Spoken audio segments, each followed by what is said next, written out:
Do you feel somebody in that $100,000 range, is there a quantity of hours per week that you would kind of reasonably expect, or is it still a 40 and get out the door? I'm not looking for anyone that is doing either. I don't want them to have an hourly, how little work can I do for how much money I can do mindset. I don't want them to have a JOB mindset. I want them to might be done in 60. Do you feel somebody in that $100,000 range, is there a that you would kind of reasonably expect, or is it still a 40 and get out the door? I'm not looking for anyone that is doing either. I don't want them to have an hourly, how little work can I do for how much money I can do mindset. I don't want them to have a JOB mindset. I want them to have an ownership mindset. And then if I get the job done and everything's under control, I'm booking. We're going out to dinner tonight. But if there's a problem and I got to stay and get the problem fixed because I act like an owner, and that takes me to a certain number of hours, well, whoopee, get the freaking job done. So I would expect her to have an owner mentality, regardless if that resulted in 30 hours or 45 hours in a given week. And I suspect, based on having run businesses, and you have too, that it might vary. Some weeks you might be done in 30, and some weeks you might be done in 60. Do you feel somebody in that $100,000 range, is there a quantity of hours per week that you would kind of reasonably expect, or is it still a 40 and get out the door? I'm not looking for anyone that is doing either. I don't want them to have an hourly, how little work can I do for how much money I can do mindset. I don't want them to have a JOB mindset. I want them to have an ownership. On the afternoon of... Oh, this is a bad one. How far along? If you could increase your monthly income by...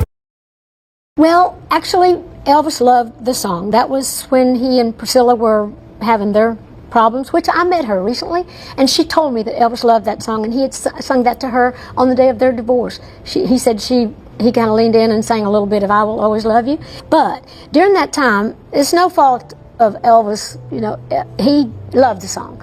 But that goes back to that other thing, because Elvis was ready to record it. I told my friends and people that he was recording it, and they were in town to do the recording. They had invited me down to the session, and Colonel Tom Parker calls me the day before and says, now you do know that Elvis is recording your song, and you do know that Elvis don't record anything that he don't publish, or at least get half the publishing on. I said, I can't do that. This song's already been a hit with me, and this is in my publishing company, and obviously this is going to be one of my most important copyrights, and I can't give you half the publishing, because that's stuff that I'm leaving for my family. I said, well, I'm really sorry. Well, actually, Elvis loved the song. That was when he and Priscilla were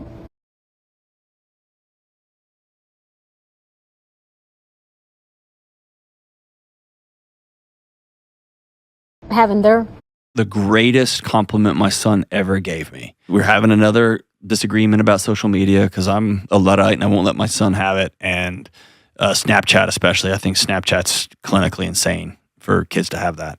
But I told him, I finally said, hey, tell your friends at school that your dad is a loser and he sucks and he's an old man and he just won't let me have it.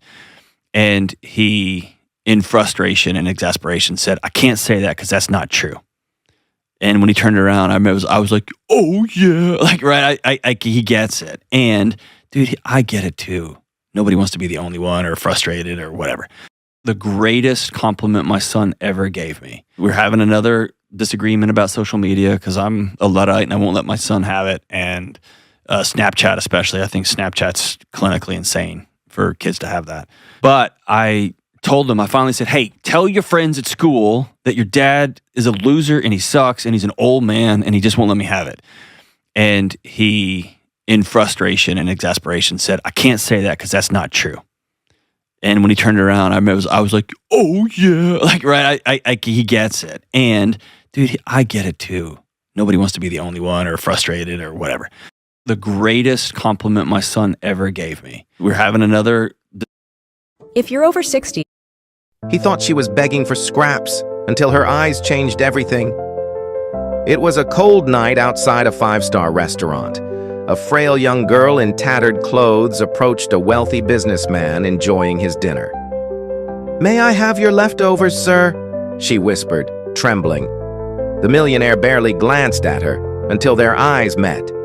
For a moment he saw the pain, the hunger, the lost childhood in her gaze. Memories of his own daughter, lost to illness years ago, crashed over him like a wave.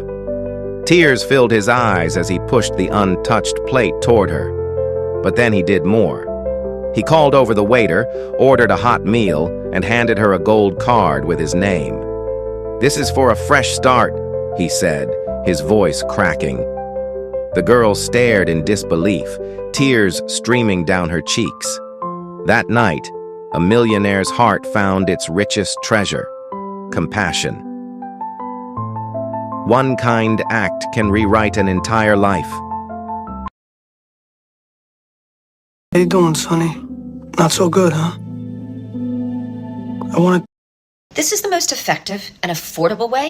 A few years ago, one of my daughters turned 16 years old. She wants to go to New York City. So we're in Times Square, and Times Square is lit up at nighttime like it's the daytime. That's super right, bright. yeah. And right outside of our window is a donut shop called Krispy Kreme. Indeed. Right? I take my two youngest daughters down, and as we're walking into the door, the line is backed up. It's like a 20-minute wait at 11 p.m. at night to get donuts. Wow. So we're waiting in line, and inside of it, they're selling merchandise. People are buying Krispy Kreme. I'm like, who needs a donut t-shirt? They buying t-shirts, they buying hats. There's a window that has a conveyor belt. They have a glazed waterfall where little naked donuts are just going down the conveyor belt, getting drizzled with the glaze. You're gonna be hungry after this. You're gonna eat after this. But the amazing thing is, as we stood in the back of that line, I heard a guy at the counter yell out, "Ladies and gentlemen, we just sold another Big Apple donut." And everybody made some noise. And I'm like, this is interesting. And in about another 5 minutes, we move up a little closer. And he said, "Ladies and gentlemen, we just sold another Big Apple donut." Everybody make some noise and people clapped. And even though I couldn't even see up to the counter what was going on,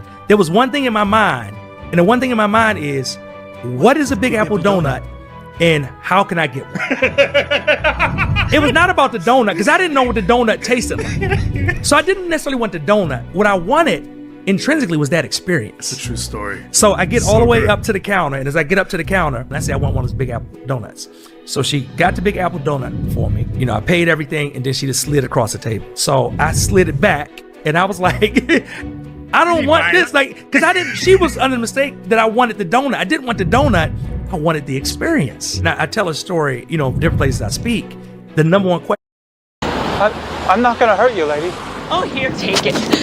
Well, it's a nice stop, but it's not what I want. What are you doing? I'm not gonna hurt you. Oh my God. Listen to me. Nothing's this important. Come on, come down here. What are you doing? What are you carrying? Because I owe somebody a favor. Not me. Why not you? Oh, please.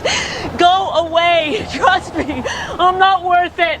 Why is that? Oh, for God's sake. Come on, tell me. Why are you not worth it? You wouldn't understand. Are you kidding me? You think I live at the Ritz? Have a cup of coffee with me? Do me a favor. Save my life. Get him! Oh, he missed him. Oh, yeah, he's dead. He's dead. Come on, please, dude. Distraction from Vampiro. Oh, he's got him. Give the DDT. Here he comes. Up he goes and drop on his ass. I'm not gonna hurt you, lady. Oh, here, take it. No wonder Trump would rather give up the presidency than stop going after Harvard. The three people... Mom and Daddy got married very, very young. If someone isn't listening to you, party older men were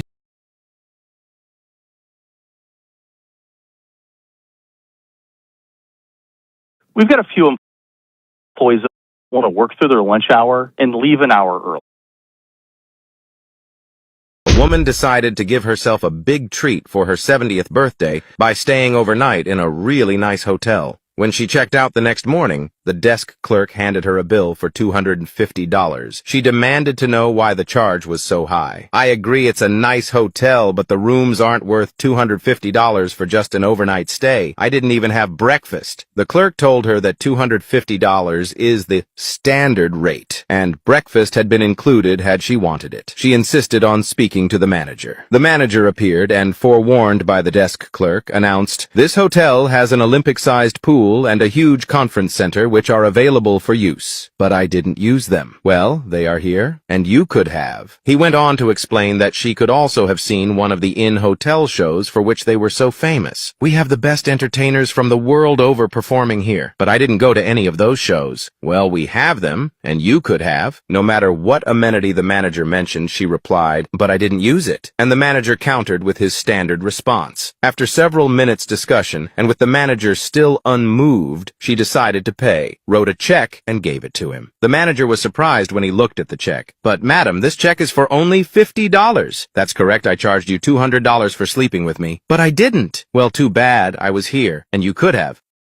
The woman decided to give herself a big treat for her The young mom urgently needed to step away, so she handed her baby girl to a security guard and rushed off. The little girl started crying after her mom left, but the guard quickly calmed her down. To soothe her completely, this pissed off a lot.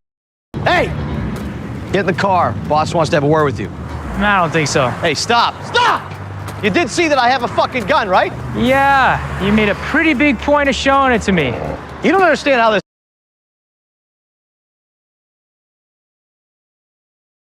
works, do you? But you have a gun. Why is it that Jack Black, who has in 19